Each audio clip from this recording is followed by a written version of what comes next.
bichi haiuzwi.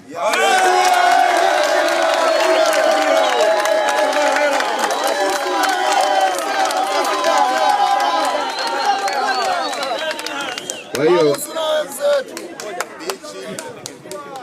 bichi haiuzwi.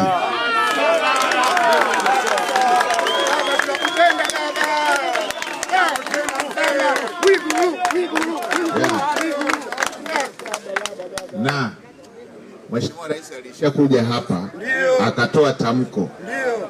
Hakuna mwingine wa kuja kutoa tamko tofauti na mama alilotoa hapa.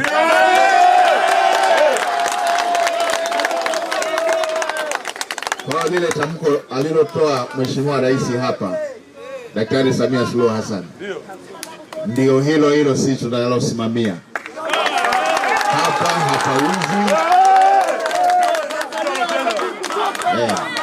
hapauzi.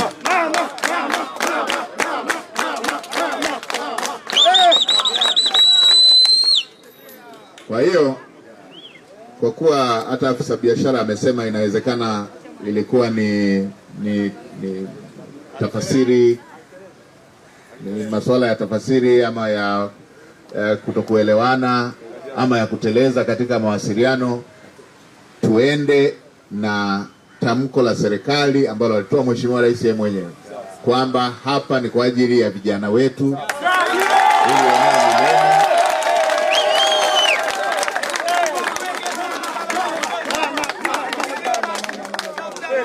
Sasa eneo la pili, jambo la pili, afisa biashara amesema hapa na nilimsikiliza, tutakurudishia tena mwenyekiti. Uliongea tangu mwanzo kwamba ninyi hampingi maboresho. Hampingi maboresho. Ambalo hata sisi serikali tunaunga mkono maboresho ya aina hii. Na mimi nitawasihi tena, nitaendelea kuwasihi wala msipinge maboresho. Kwa sababu unapokuja ugeni mkubwa kama huo, mnatakiwa muatamanishe, ndio biashara yenyewe hiyo. Sio hivyo? Mnatakiwa muatamanishe ili waje, wasione ni eneo gumu wao kufika.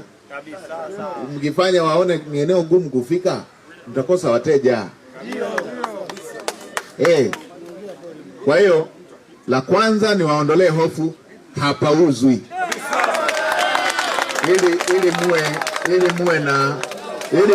Ili muwe na uhuru huo wa kuunga mkono maboresho hayo. Eneo haliuzwi.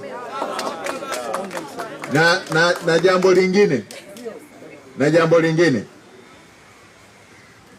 lingine, wala hakuna mwekezaji anakuja hapa. Wawekezaji ni nyewe wenyewe.